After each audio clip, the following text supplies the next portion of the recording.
So why do we do this? I like to encourage young guys along their way. Why? Because you guys, you need an older guy in your life. I got plenty of older guys around me that like to engage with you guys as well, so that'll be fun for you to get to know some of them as well. But if I can encourage you and challenge you to consider and to think about life and who you are as a young man, becoming a man, then that's what I want to do. And I'm really, really excited about this series. As Brian mentioned, we're going to have some guest guys come in. The whole series is about story. And as you might have seen on the promo piece that went out to you, is that every man has a story, and you're in the process of creating your story. Every man has a story, but not every man has a good story. That's the point. And so we're going to be talking about story. I love this idea because life works around stories. We love stories. But not every man has a good one. In fact, some guys have bad stories. You know that there's some, we could go into infamy with the guys like Hitler or Stalin. They had bad stories. But there are a lot of deadbeat dads who have bad stories, you know, that just don't do it well. And some of you know some of them. Hopefully you're not one. Prisons are full of men who have bad stories. But you know what's even more sad to me is that some guys don't have bad stories. They just have mediocre stories. They're just guys who kind of travel along life a little bit. They do their routines. Life is boring. They do it over and over and over again, wonder why they get stuck doing what they're doing. And then the end of life comes, and they've made no waves in life. They've just been nice guys. And I tell you, that's just mediocrity to me. And one of the reasons I want to do this series is because I want you guys to know what a good story looks like. And I want you to have great stories. Stories, they tangibly demonstrate, I think, kind of a compass. They give us a roadmap on how to think. Matter of fact, if some of you are fathers and you have sons, you might want to know what kind of man your son will become. Will all be told in the story. It'll be your story. If you want to ask what kind of man your daughter might marry, it'll be wrapped up in a story. It'll be your story. And some of you are going to have some great stories, but the question is, what will your story be? And will it be a good one? I wrote on your notes there, Kierkegaard said one time, life is lived forward. That's all we know, isn't it? We're kind of moving. Life is fast. It's a pace that's moving quickly. But you only know it when you stop and you begin to look back and say, what is my story? And I want to give you guys over the next few weeks the privilege to kind of begin to unpack what is it you think you would like your story to be. And will it be a good story? There's a passage in the Bible that says, I wrote on your sheet there, a good name is more desirable than great riches. A good name is more desirable than great riches. To be esteemed or respected, appreciated, admired, these kinds of ideas is better than silver or gold. I know a lot of rich men with bad stories. And I know a lot of poor men with good stories. You know, I know you don't know what this is because you don't take it. $406 a year. That's what I pay to take the newspaper. And so, yeah, that's right, I still take the newspaper, and you're going, you got to be kidding me. No, I still take it. And that's why I know there's still a thing called the obituary section.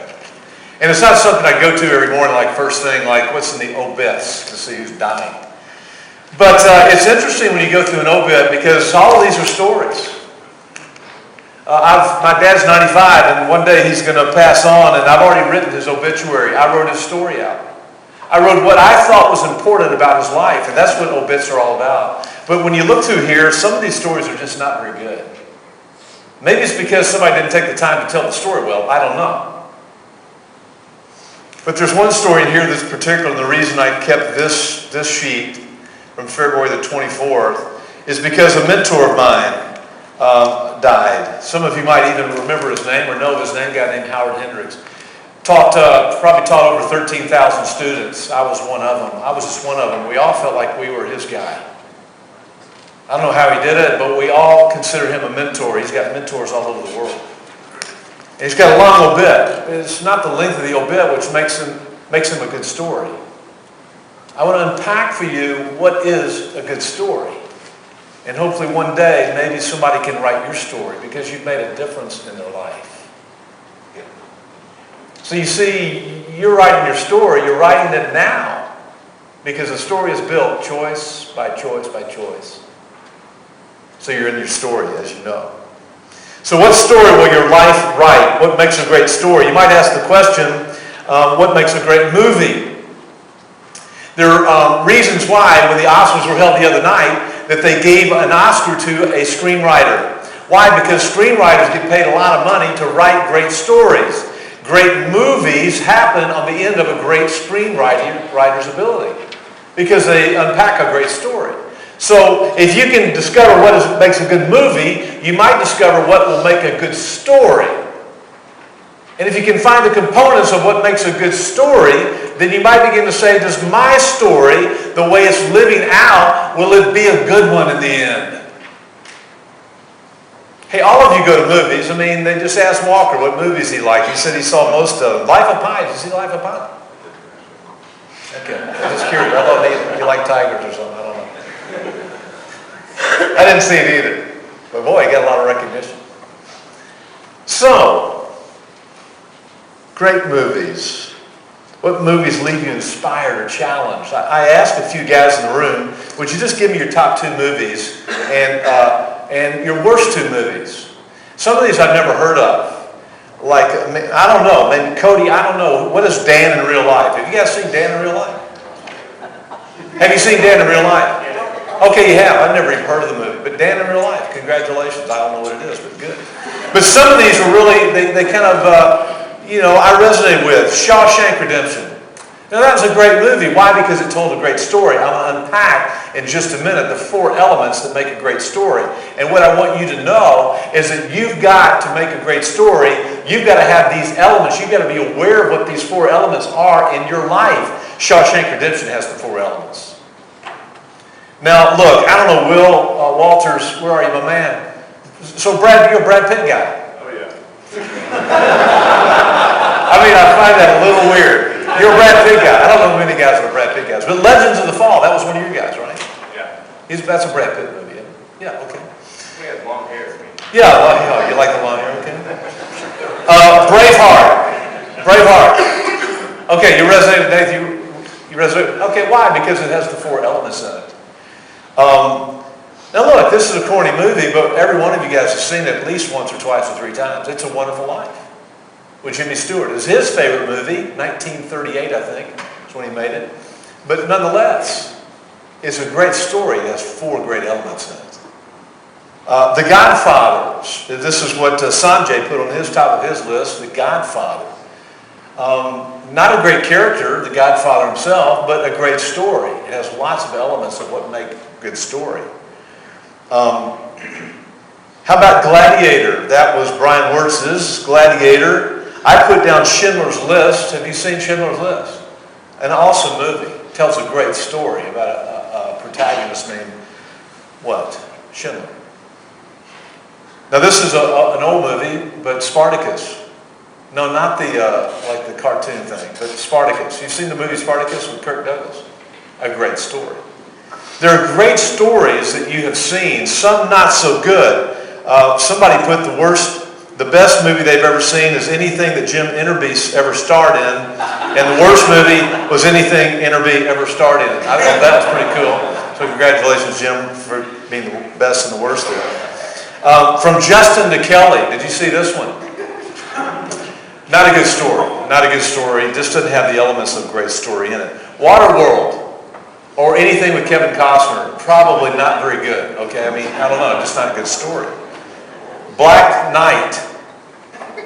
Has anybody seen Black Knight? Yeah, I've never even heard of it. Marcus said Cocktail. Cocktail, never even heard of that either, but he says it was terrible, just terrible. There are some bad movies. Why? Because they just don't have the proper elements in it. If you can get these 4 elements down, then you're going to figure out what makes for a good story.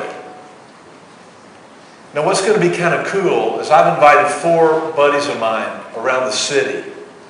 And because we're going to be talking about stories, and because stories will give you a compass about how life works, I'm bringing in 4 guys. And they're not going to sit up here and just speak to you. I'm going to sit them down in the seat, and I'm going to sit in the seat beside them, and we're going to have 2 microphones, and we're just going to go at it. And for 4 of the 6 weeks, I'm going to let you hear some great stories. And I'm going to give you the privilege at the end of the story to ask some questions to this guy. These guys are coming. I'm going to wait and tell you who these guys are. I don't want to, I'm not trying to sell superstars up here. I'm trying to sell the idea that men have great story. And I want to ask you, will yours be great? Will you create a story that's going to make a difference? Well, here are the 4 elements. Let's take a look at these, because what makes great story works out, in the movies anyway, works out and makes great story in life. I want to give a shout out to Walker who gave me a heads up on a link that I went to listen to, and then gave me a lead to a guy named Robert McKee. Robert McKee, I've never heard of him, probably you haven't either, but he's kind of the master storyteller in America. He teaches classes all over the country. To date, he's had 49 Academy Award winners that have taken his class on storytelling. He's had 196 Academy Award nominations from people who have created story. He has 500 Emmy Award nominations. The point is, he's had a lot of influence on people who figure out how to tell a great story. And I went to Robert McKee, and I've discovered these 4 elements. And I'm going to put my twist in here. So here we go. A good story must have a good protagonist. A good protagonist is a good lead character who understands, and this is the first blank that you can fill in if you got a pen there somewhere, is the word humility. Who understands humility. So that's the question. Will you be good, and will you understand what humility is in life? It's not what we talk about a lot in life. Whether you're a good guy or whether you have humility. But it's really important. I love the story. I love the story. As a matter of fact, if you ever give yourself the privilege to open up the Bible any time in your life, it is just a compilation of great stories. And in the story, there are signature ideas that you learn from good story. One of the stories is told in Matthew chapter 19 is the story of the rich young ruler. I love the story of the rich young ruler because he's everything that all of us in this room want to be. We want to be rich, we like to be young, and we like to be in control, powerful. So think about it. You identify with this guy just because of who he is. So he comes up to Jesus one day, and here's the story. It's an interaction between 2 people in history. He says, "Hey, Jesus, what good thing must I do?" Or first he says, "Good teacher, what good thing must I do to enter heaven?" And first Jesus says, "No, wait a minute, why do you call me good?" It's a great question. How do you know you're a good protagonist? He said, "There's nobody good but God, so why are you calling me good?" But then he says, "Hey, look, okay, if you want to know some good things to do, why don't you do one of these 6 ideas?" And he gives him 6 of the 10 commandments. And like, don't cheat, don't lie, don't steal, don't sleep around. He says this kind of stuff to the guy. And the guy says, "You know what? I've done all that since I was a kid." Oh, great story is developing here. This guy's clueless. So Jesus said, "Oh, really? Okay, wow. You think you're a pretty good guy. Why don't you, because you're rich, why don't you just take everything you've got and give it away to the poor?" And the story goes on to say the guy turns around sad. Another version of it says he goes around, he leaves weeping. And what's great about the story is Jesus doesn't run after the guy and say, "Hey man, did I hurt your feelings? Did I make you mad?" Because I want you to get in touch, my friend, with what makes a good guy. See, the ultimate part of that story is you can't be good enough for God, but that's a part of the story. Another part of the story is there are good things you can do. You know why you can do good things? I don't care, by the way, about your religious credentials. Because you're made in the image of God, you have the ability to do good things. All Jesus did was define, hey, here are some things that are according to the ideas of God are good. Don't lie. Don't cheat. Don't steal. Don't sleep around. Don't covet your neighbor's stuff. He gives us ideas about what is good. My question to you is, how well does your life align itself with what is true and good? See, because people really like in the movies, you like a good guy. You do. You don't like the villain. Rarely do you want to see the villain win unless, guess what? The villain's a good guy.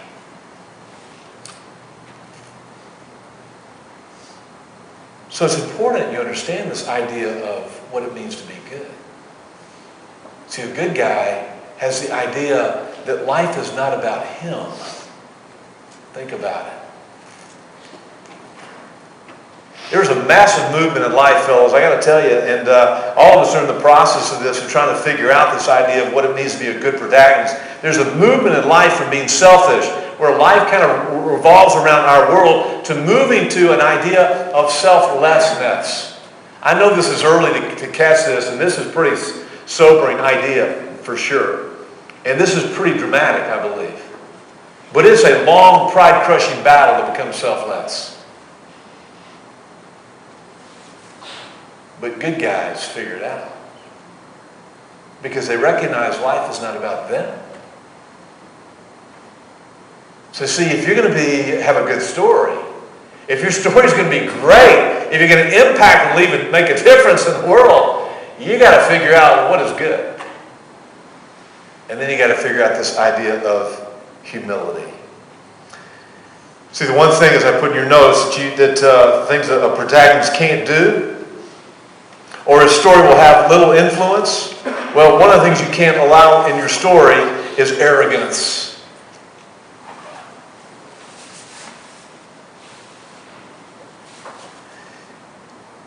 I don't know of a better story behind the idea of what Paul said in Philippians. Remember, the Bible is a compilation of stories. Even when you find text, there's a subscript underneath it that's popping out of a story. When Paul says, hey man, don't think more highly of yourself than you ought to, but have this attitude that was like Jesus, who, hey, he was God, but he voluntarily gave up his rights. Now there is the classic case of humility. One who had it all, but gave it away for the sake of someone else. Now that is really hard to do. I was in Nashville a few weeks ago, seeing a colleague of mine who had a serious stroke, and he's only 54. He's pretty young to have a stroke, and you know, I went up there and he's got that glassy-eyed look in his face, and he's got that vacant look, and whole left side of his body doesn't work, and his right leg, I stayed with him all night one night, and his right leg just was thrashing all night long. He just thrashed, and his arm was moving, and he couldn't stop it, and it was tough watching, I promise that. But when I was there, one of his buddies came in, and my friend does what I do, and he had marked a guy up there in Nashville. This guy's a stud. He's 45 years old. He's had 8 number ones on the country and western charts. He's a songwriter. He's had 27 top 40s. He had a number 1 song in 2001 by Brooks and Dunn.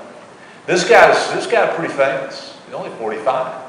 But when he came in the room, I honestly, because I don't live in that world much, I didn't know who he was. I think just a guy to me. And we started talking, and pretty soon, guess where he's from? Memphis. And so, guess what? My father was his pediatrician. I said, oh, you got to be kidding me. And then he says, I play guitar for your mother. Her name's Miss Lou, isn't it? Yeah, that's right. This is amazing. Well, we were like old buddies. I had to go back and Google him to find out what he had done. I didn't know. He starts telling me a story. I said, well, why are you up here with my friend Bill? He goes, well, let me just tell you a story.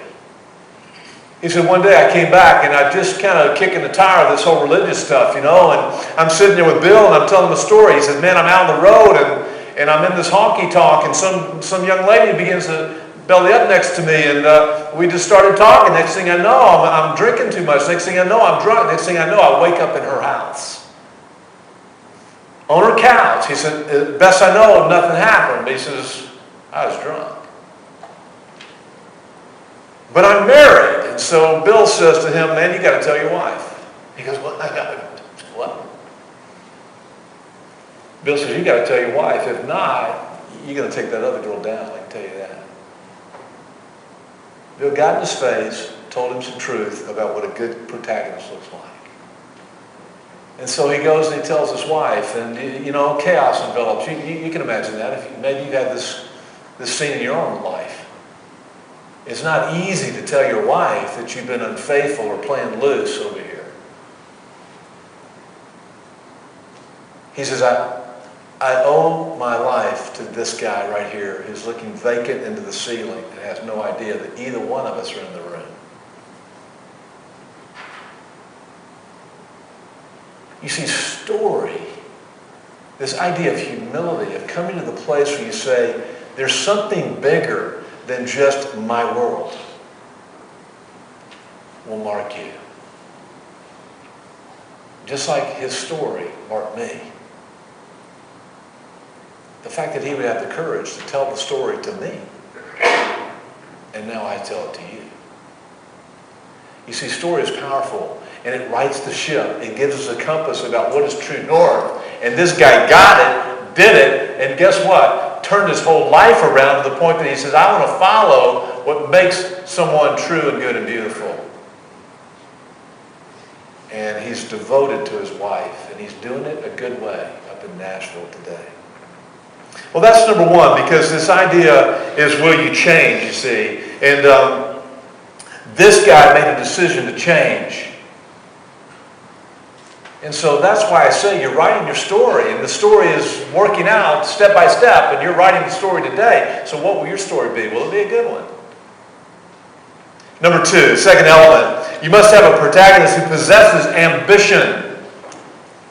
Ambition. You know what we need? We need pens back. You know what I mean? We had all the name tags, by the way. We apologize for that. We had name tags, pens, everything. And they came and they cleared out the closet back there. So we'll get them next time for you. Sorry. Ambition, that's the word. You'll have to remember it. We should aspire from up. I want you to aspire. I want you to have big dreams. I really do. I want you to dream big. I want you to reach for the stars. The question is, what are you reaching for? What are you dreaming about? What are you aspiring to? You can know this, by the way, for the last 35 years or so, every year I go away and I spend about a day working on my goals. Don't you guys do this? Kind of what I want to accomplish in my life. And I break my life down in a number of different areas. Some of it's kind of the business side, some of it's personal.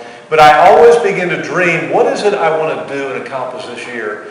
And you can tell a lot by what you aspire to, by what is on your goals. What is it you're after? Let's just say you were after this year, one of your goals was to buy a bigger house. Well, good for you.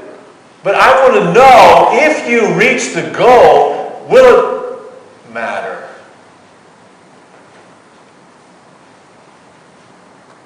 See, a lot of you guys you're going to have plenty of money, I think. Probably most of you in this room. And you're thinking, wow, really? Yeah, I think probably you will if you just hang with it. But I want to know, not will you have a lot of money, but what are you going to do with it that'll matter?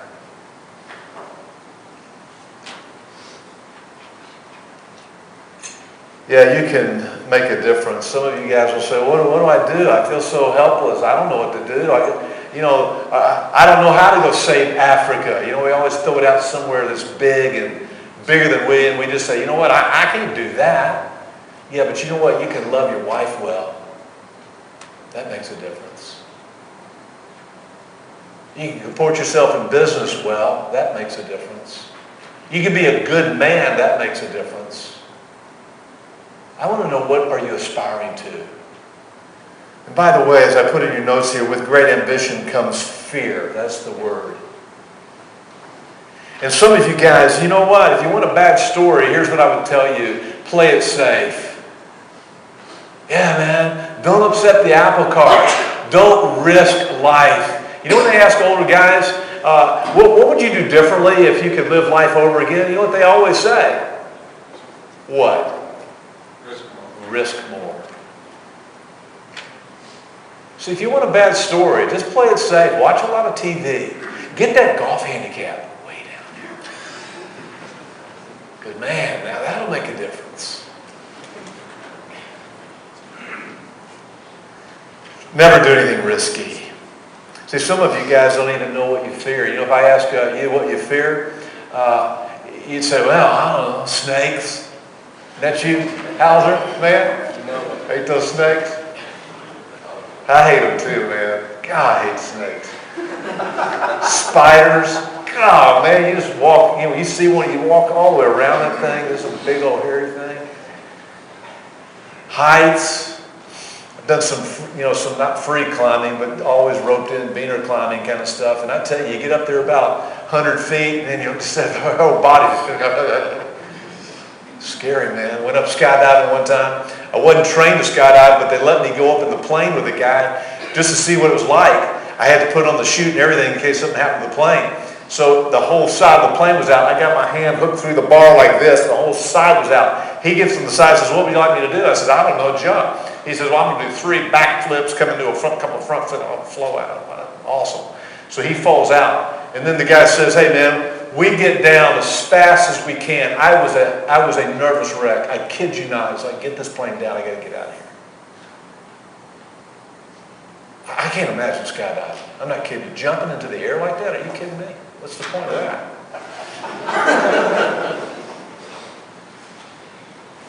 It was a heights, but you see, there are bigger fears than that.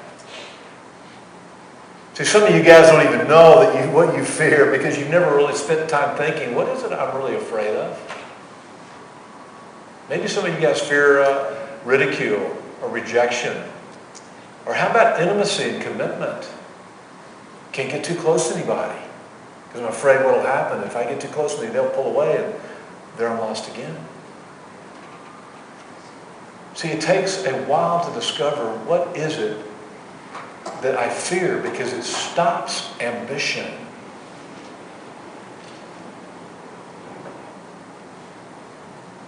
I think I'm every man. I don't know. I'm just confessing to you that all my life I have feared not being respected. And I think it's the wish of every man, really. So I don't think I'm too abnormal here. But I've always wondered, Joel, are you just going to be mediocre? Is your life making a difference? And I got to tell you, a lot of the times I come up on the negative answer to that. You should be more than what you're doing. You should be doing more. Instead of having 100 guys, you should have 200. I mean, this is the game my mind plays. Don't you do this too? See, somewhere I have a fear that maybe I'm just not likable. And you got to face the fear. You got to figure out what is it inside of you that keeps you stuck. And what does it do when you face it? See, there are a lot of us that when we look at our fears, that they're ambition stoppers, because here's what happens. We begin to shut the doors, and here's what we say is, I can't do that. I'm not good enough to do that. And I've done that a lot in my life. I'm not good enough for that. I've shut doors all the time. It's too hard. It's too costly. I need more time. I need more money. I need the right contacts. I need better luck. You see what we start to do? We start making all kinds of reasons why we can't kick the door down. I wondered sometimes, I don't know if you ever heard, some of you guys are old track guys, I bet, and this name probably means nothing to you, but this is a big-time name. Roger Bannister. What did he do? You have no idea what Roger Bannister did. You got it, my man. 3:59.4. They thought the 4-minute mile would never be broken until an Olympian from England broke it in 3:59.4. He kicked the door down.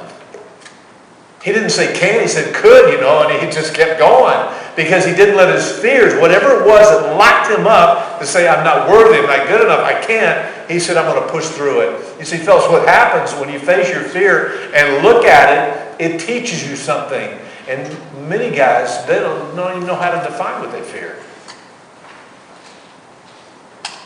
I mean, if you're struggling to pull the trigger on getting married because you just can't make a commitment, what is it? What's the fear inside that keeps you from saying, I do? Why is that no woman quite good enough for you?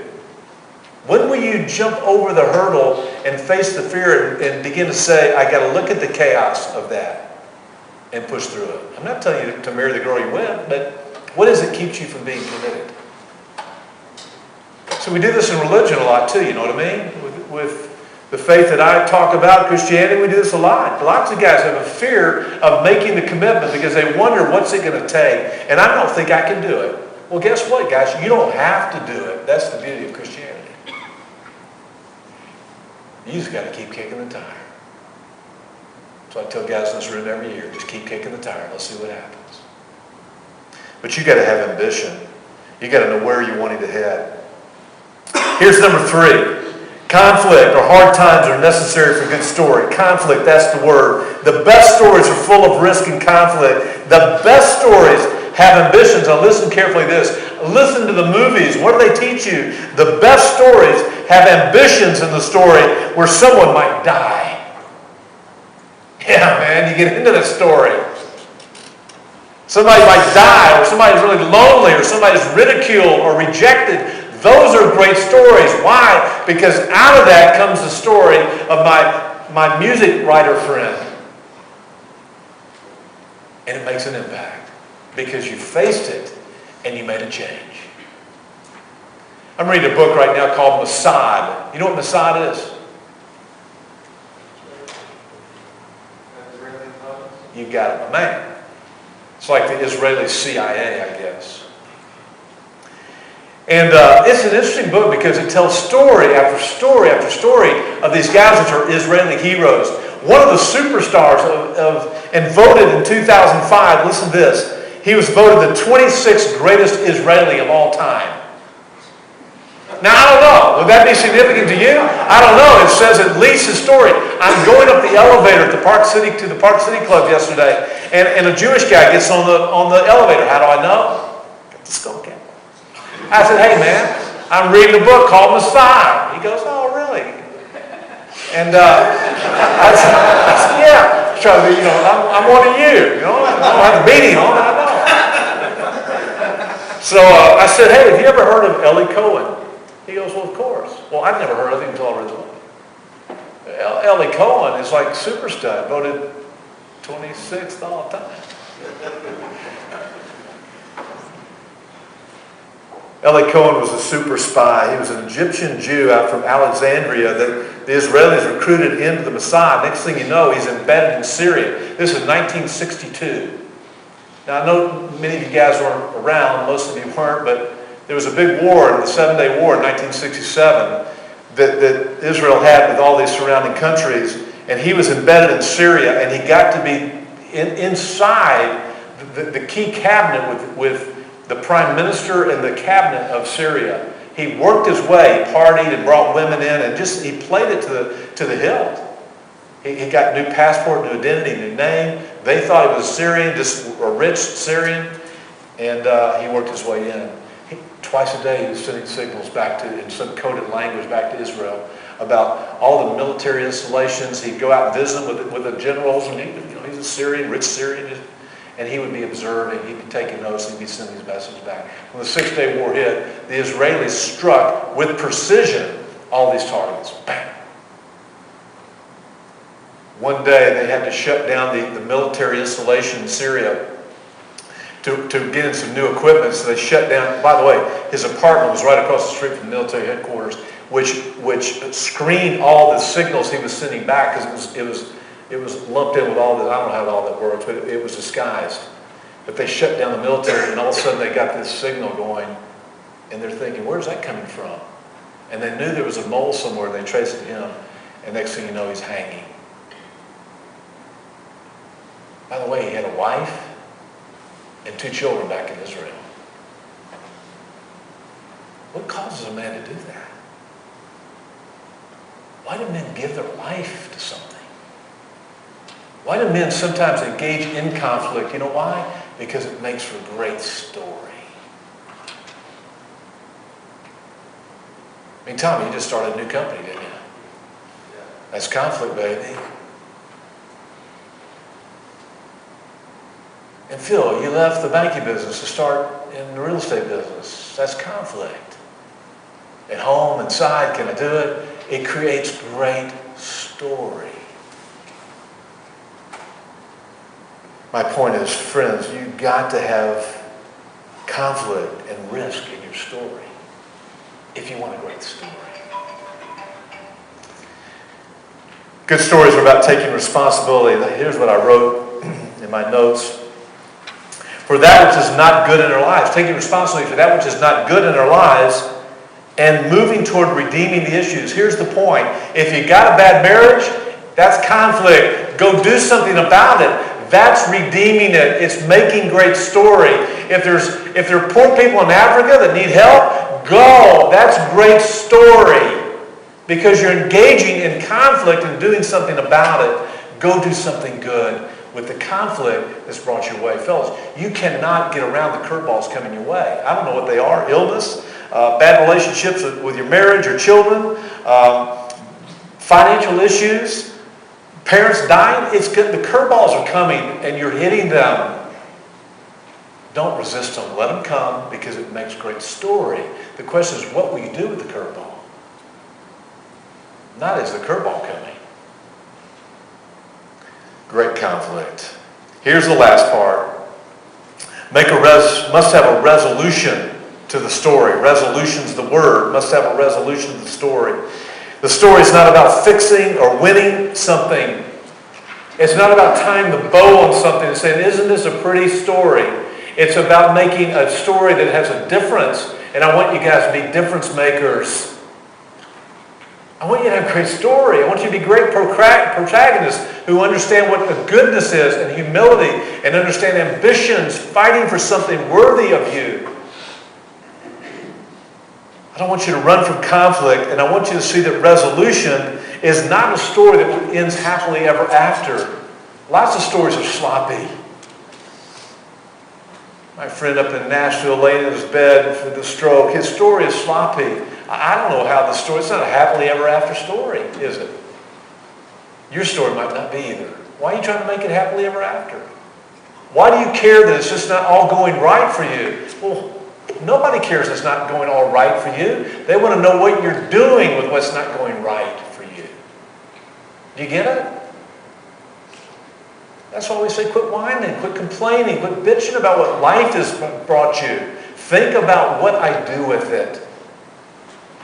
Some of us were privileged, some of us in this room were privileged to be in a room one day, not long ago, where an older guy was telling kind of his story. Some of you remember the story. And the guy stood up in front of all of us and he said, you know what? He said, I'm a miserable failure of a man. You guys remember the story I'm talking about? We're in the room. This guy's made a lot of money. A lot. And yet he says, I'm a miserable failure of a man. He said, if I'd had the courage, I'd have committed suicide. But I lacked the courage. See, it's a sloppy story. Matter of fact, because he was a miserable failure of a man, he's got a reputation in the city that's kind of ambivalent, good, bad, But I don't care. It's his story. And I want to know, well, what are you going to do with that story? Because, see, you have the ability to change it. Mistakes and bad choices make for great story because they demonstrate the power of God in your life. If you so choose to let God help you be a part of the story.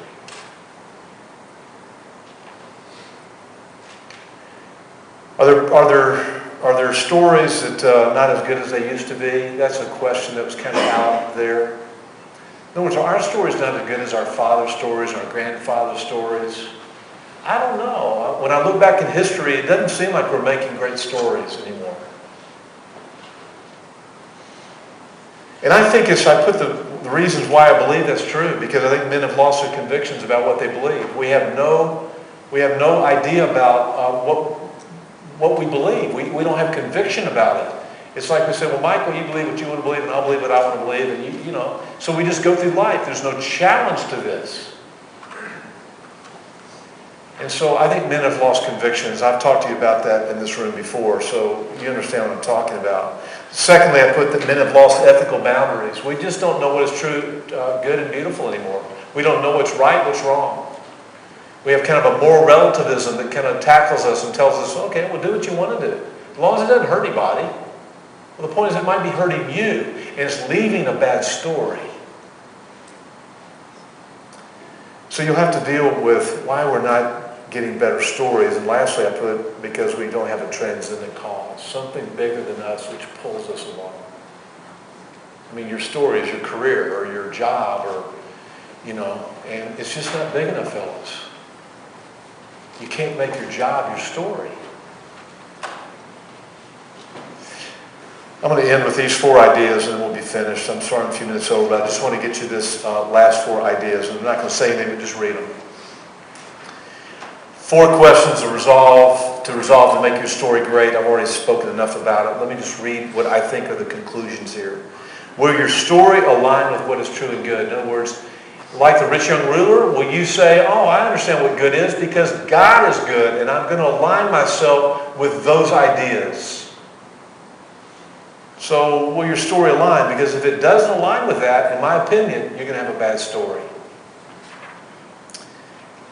Number 2, will your story include discouragement, heartache, pain, loneliness, confusion, bad choices? In other words, will you embrace the fact that life isn't just pretty, it's hard, and your story is going to have a lot of this stuff in it. But you don't need to hide it.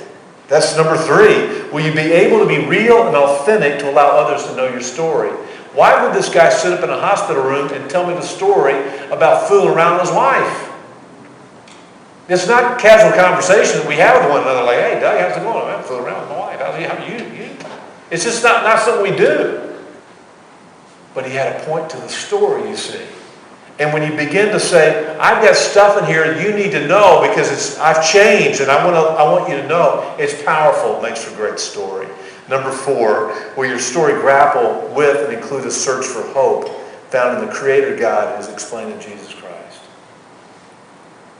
Now, fellas, you guys who have been around me long enough know I'm totally committed to the idea that Jesus Christ is who he says he is. The reason I bring guys in a room like this is because I want you guys to have a safe place that's relevant, that can talk to you about stuff that's important. Why is story important? Because it's your story. But your story has to grapple with this idea of something bigger than you. Did Jesus really come? Did he really say, I'm God? Did he really die on the cross? Did he really raise? If those things are not something you're kicking the tire with, I'm not forcing you to believe that. That's something you've got to come to the place where you say, I believe. And then you've got to, if you say that, there's no longer a question of whether you will be a child of God. You are a child of God. Now the question is whether you'll be a good child or a bad child. Because that's what your story is going to tell. Next week, I'm bringing a friend, and I'm going to let him tell his story. And I'm excited to bring this guy. I've wrestled whether I should tell you who all is coming. And because this is not a parade of like, look at all these studs up here. Wow, what story. I want to be like them. Well, in some ways, that's what story does. I'd like to be like that guy. But the guy coming next week has a very unusual story. And I doubt if anybody in this room would say, I want to be like him.